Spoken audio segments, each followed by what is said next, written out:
I'm not meant to clap, but welcome back to 20s and Counting.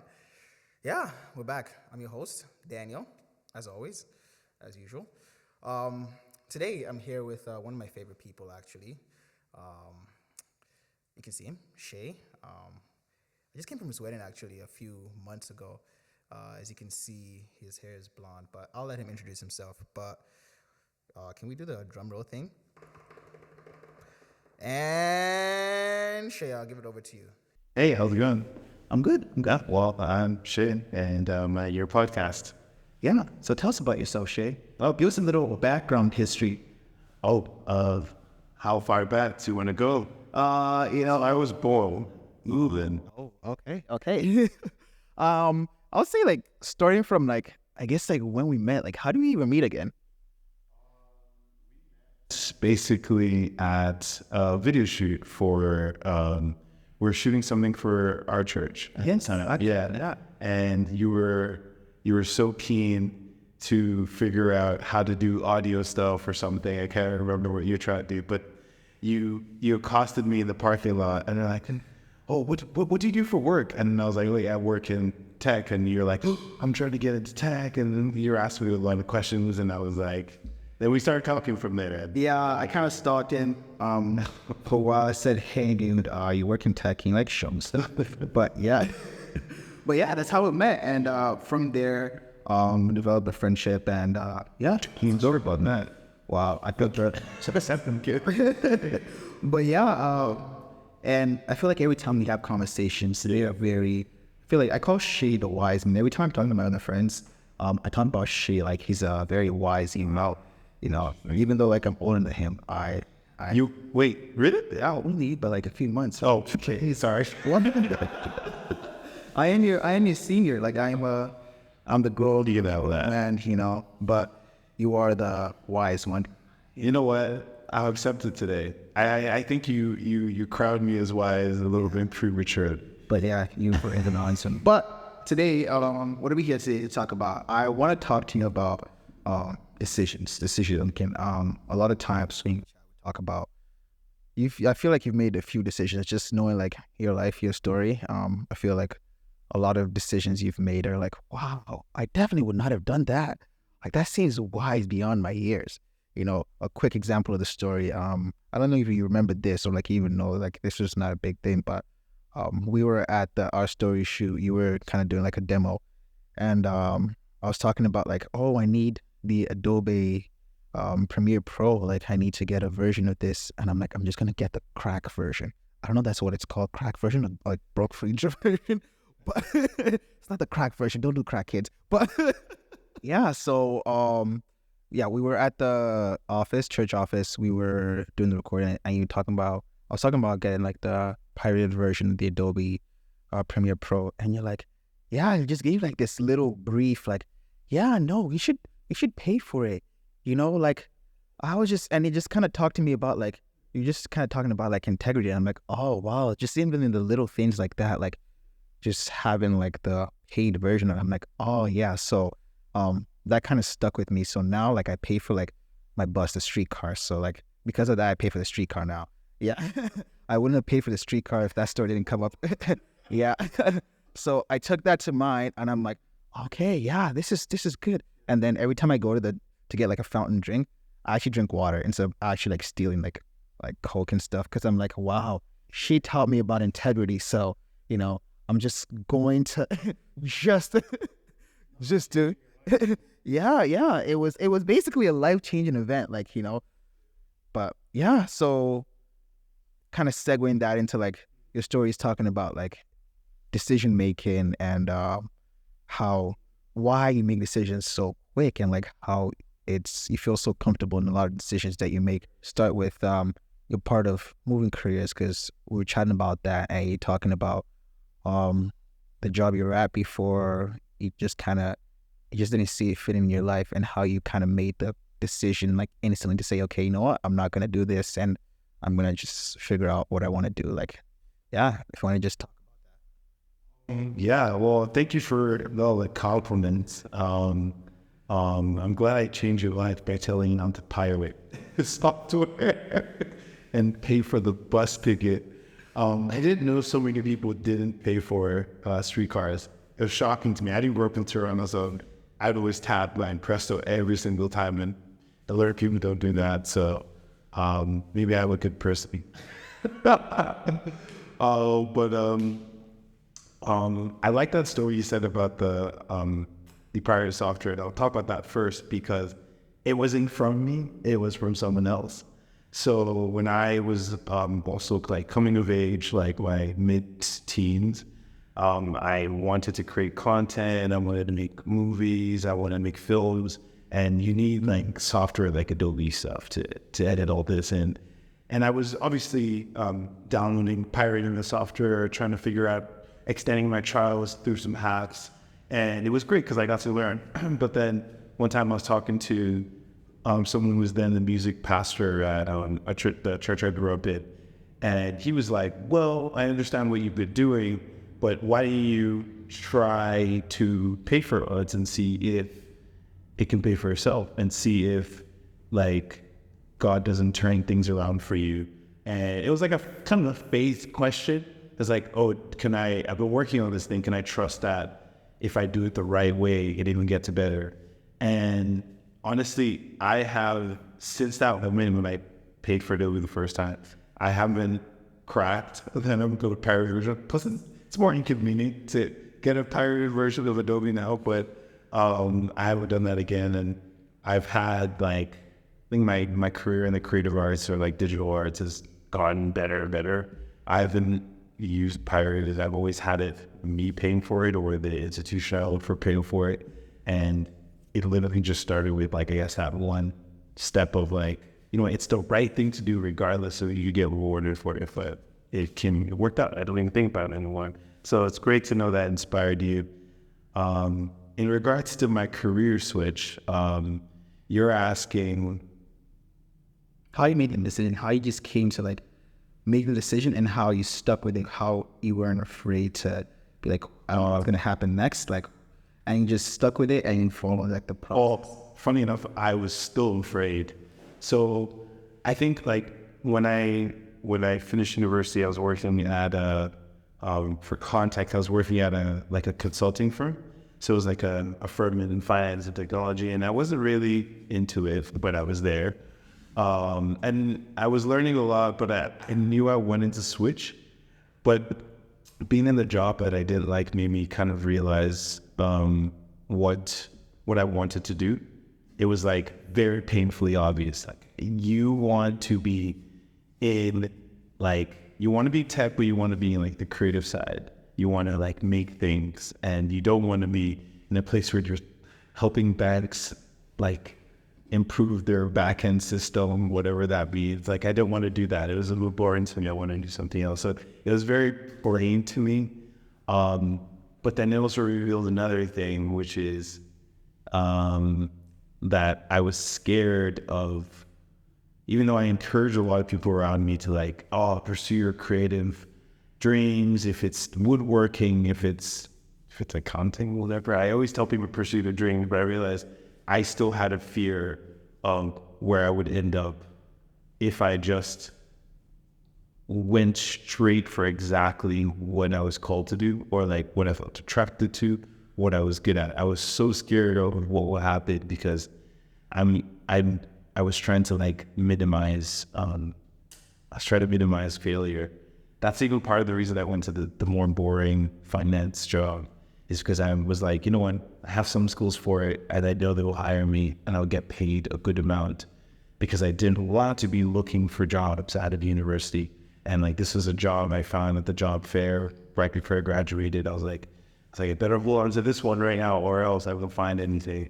So I think it just revealed that if, like, to me, I wasn't enjoying myself, and I searched deeply, and I was like, if I left, I'm scared of leaving, and because leaving means I have to now live a broke creative life and figure out how to make money. Maybe I'm freelancing, maybe I'm working for someone that's paying me less than what I'm earning now. I was super scared, because I was like, oh, I wanted to be comfortable in life financially. So I forget where I was going with this. So I mean, just your decision. Yeah. How did you finally get over that fear? I didn't get over the fear. I just kind of didn't scared because it's so worth it. And I love telling this story because, okay, you're right. There was a moment. There's in the Bible. There's a story. Actually, repeats itself multiple times. About twice, I know for sure.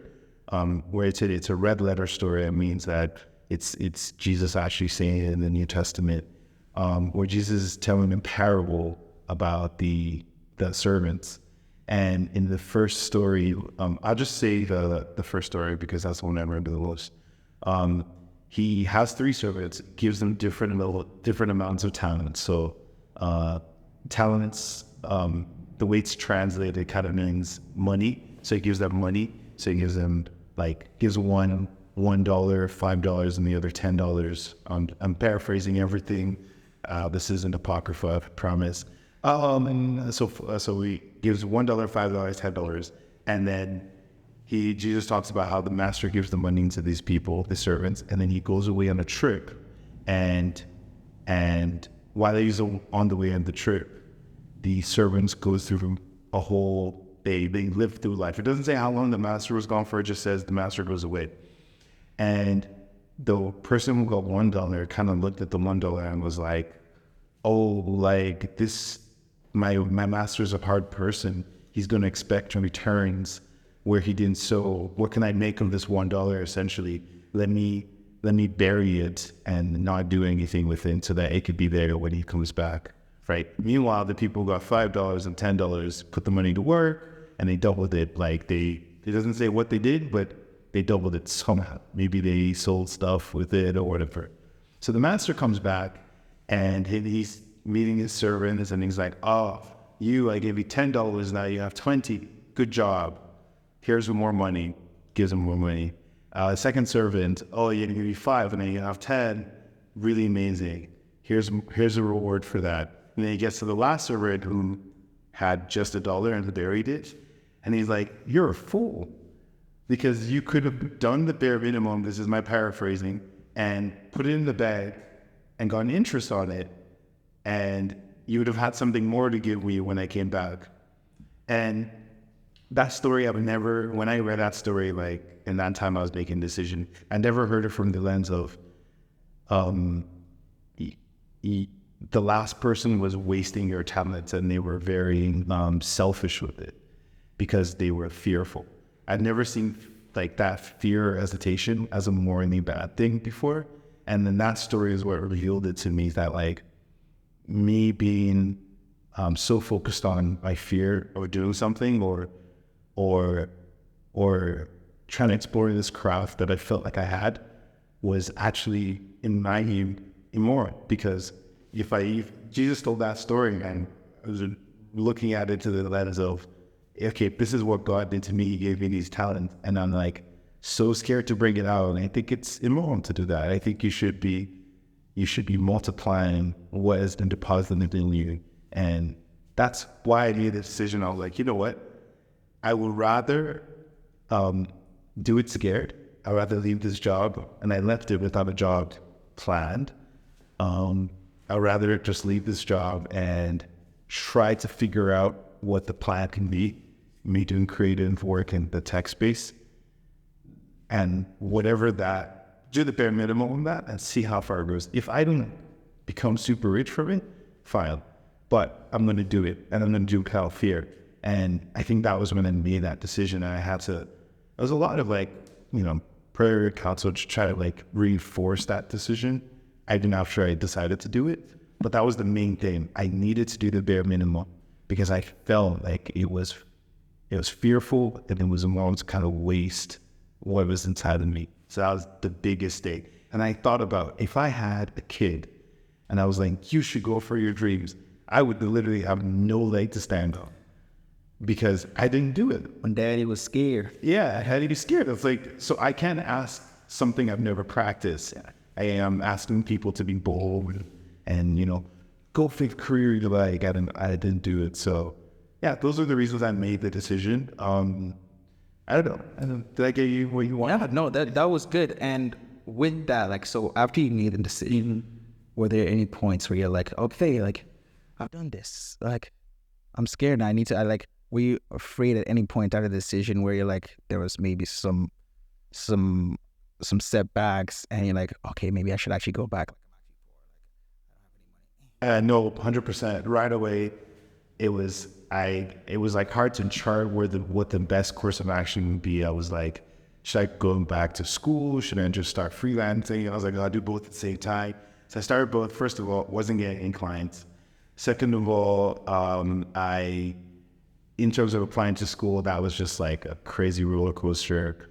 I did make some of the deadlines to put applications in because I thought I wasn't good enough, and there's a whole, oh my goodness, it was not a pretty time. And then even the one I did apply to that got promoted to the next level, I got an interview, COVID hit, and suddenly the faculty didn't want to sponsor someone else, so I was rejected from the school. It was Simon Fraser University. I thought I was going to need to BC. It's so emotional. But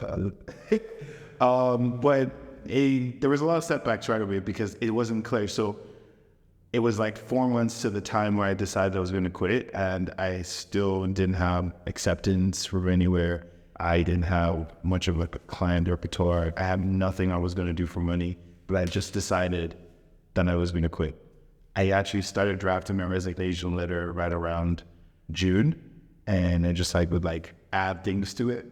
And because I realized, I was really grateful for the job, but I was like, I'm definitely leaving. So fast forward a little bit and decided, you know what, I didn't get into these schools.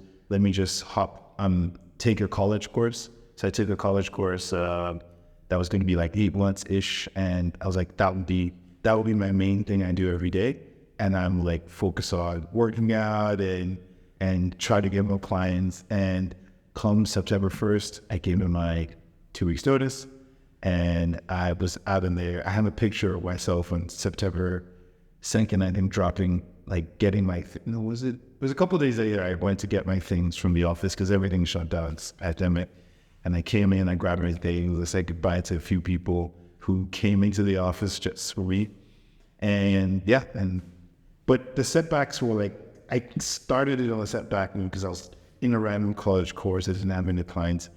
I moved back with my parents, so no rent. So I just basically said, no, this is going to be it. I had a plan C. I was like, worst case, I'll find a job in retail. I'm great at retail. I'm so good at retail. The worst part of retail is just standing up and the hours. That's it. It's great. During that time, what was pushing through? What held you through that time? Because making decisions scared, but I feel like a lot of people probably would have. A lot of people experience that, I'm going to make a decision scared, but they go through the process. For example, I'm just going to use this story of Peter when he was walking on water, and he started out yes, is Jesus calling me? Yes, let's do this. And he started walking, and halfway through, he just saw all the setbacks of the wind. He saw the waves. He saw everything. He's like, I don't know about that. And he just starts drowning and starts sinking. So in that moment, what kept your eyes focused on? Say Jesus at that point, focused on your decision. Yeah. No, you made a really good point. I think it's a really good story. And I like that story. Definitely I had to commit, take my plans to God. I like to say I invest in the spiritual life, so I pray all the time. I talk to God, and I kind of talk to him about the things I'm thinking and I ask for his perspective, how he thinks this plan should go. Sometimes I hear back exactly what to do. Sometimes I get general things are okay, and sometimes, but let's say you hear back. What do you mean you hear back? Oh, you don't hear back from God? Hey, this is, I don't know. How do you hear back? Yeah. I think you hear back in the kind of the quiet place in your mind. Yeah. I like to say that a lot when people ask, because I didn't know how to word it before, but it's the place where you're very quiet, I think, and you're also very raw. I think that's where I hear about a lot.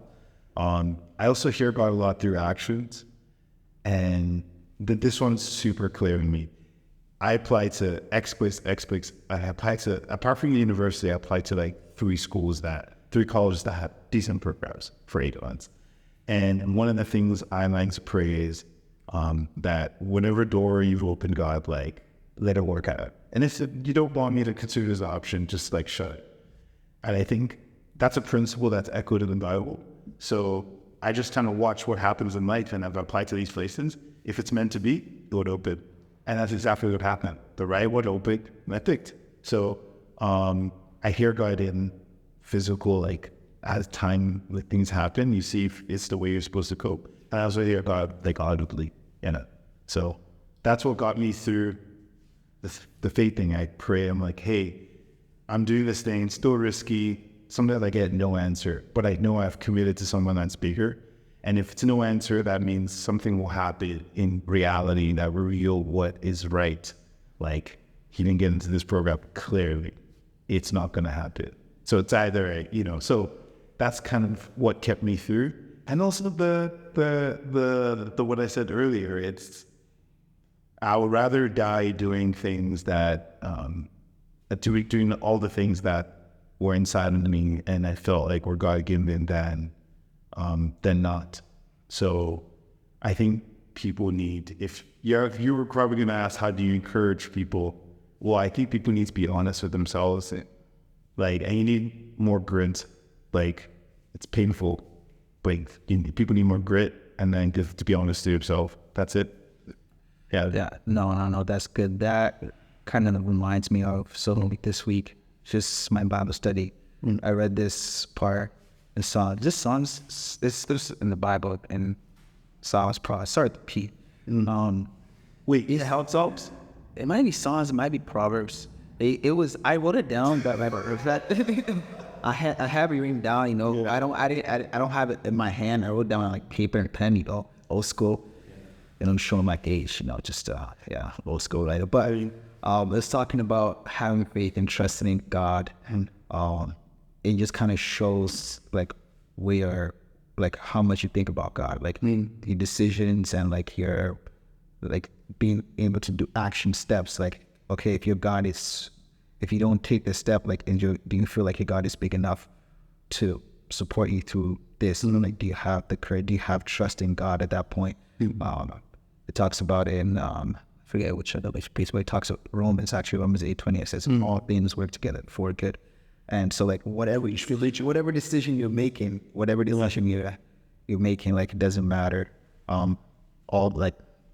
things are pretty much working. So that kind of shows like your trust in God. And like a scripture that being the season also talks about that is holding me through it. It's like making a decision. For myself, I am not got to the level of taking this hard decisions. I feel like that is God is working. But let's double tap on that. Why not? Why can't you make decisions? It's like I feel like I am making some small decisions like day by day, but the whole part of not relying on yourself, like I feel like, yes, I trust God, but then some part of me is like, like, what is this?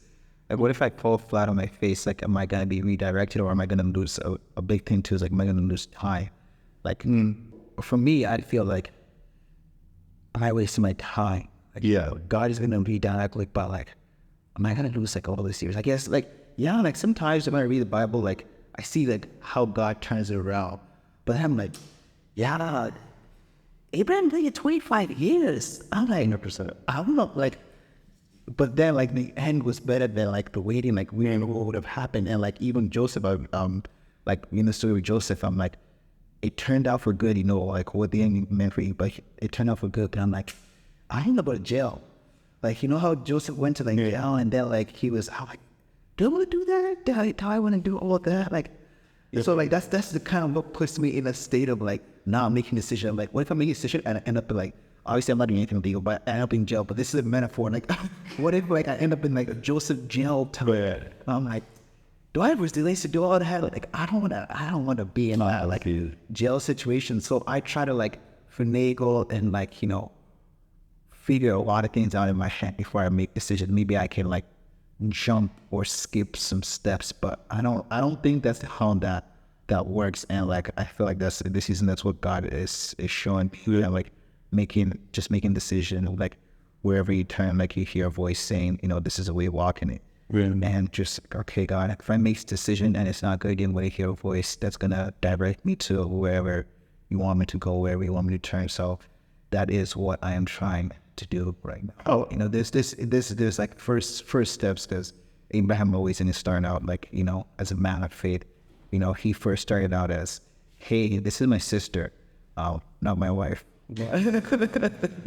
And he just like, with the whole hey guys stuff. So like he wasn't like, it wasn't always like he started out like, hey, like I 100%, but like we see from, because of his actions, like you were talking about, like actions, he took the first action of, okay, after all that stuff, like, okay, I'm going to actually believe. And then once he saw God work through his actions, God like gave him his son Isaac.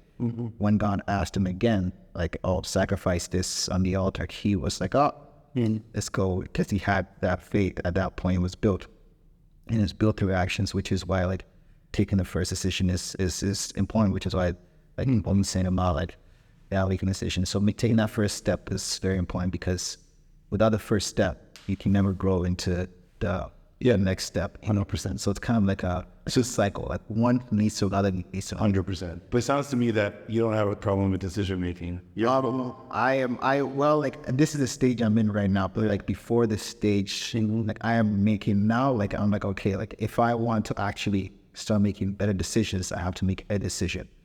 Yeah. So I started making a decision. I've started making, okay, this is the first decision I make. It's in God's hand. I trust God. So yeah, that is kind of but like just going leading up to that is all those fears, and like having all those fears. I'm like, hey, I'm gonna keep going around in circles if I don't. Yeah, I think definitely like what you said about starting with the decision, and action is important. That's also smaller decisions also count. I don't think, again, you hype me up as a person who is so wise, knows what they're doing, but I don't think personally, I don't see myself as that. I just see myself as when I have conviction of one direction to do something, I action on it. Like you make a decision and you action on it. And I feel sometimes when I talk to people about who have decision paralysis or something around that area, sometimes it's not even the decision part they have problem with, it's the action. So it's like actually like moving forward into that thing they're saying, and it's because of all the fears that you like the like types of fears that you're saying that they showed. So I would summarize it by saying you make a decision and just take an action. That wouldn't be all I say you should do. I mean, not you personally, anybody. And then I think after you've done taking a decision and taking action, it will reveal to you good or bad. I think wasted time is like, we talked about this a lot. Yeah. Like you feel like time is going by. You were podcasting like 20 something. Yeah. You're about to be 30 something. Wow. I am 20s. Yeah. I'm a young 27-year-old. I just started, my 20s, early 20s. Yeah, well, whatever you say, I think the reason why you're so stressed out about time is because you haven't done anything that you think is worth doing. Once you do things that are worth doing, you care less about where you've been. At least that was my life. So if you just take the decision, take the trip, take the thing, get into your faith a little bit more, you get less stressed out at the time. That anxiety is self-fueled. Like the thing about time, completely self-fueled. That self-fueled. Yeah, you're adding to the pressure. But if you just step out and do the thing, yeah, that's what I would say. So he's saying walk on water, guys. But that was good. That was great. That's great. I think people need to hear this. But thank you for being here today. Yeah. I appreciate you. Anytime. And as always, this is 20s and counting. But for now, we're out. Ciao with y'all later. See you.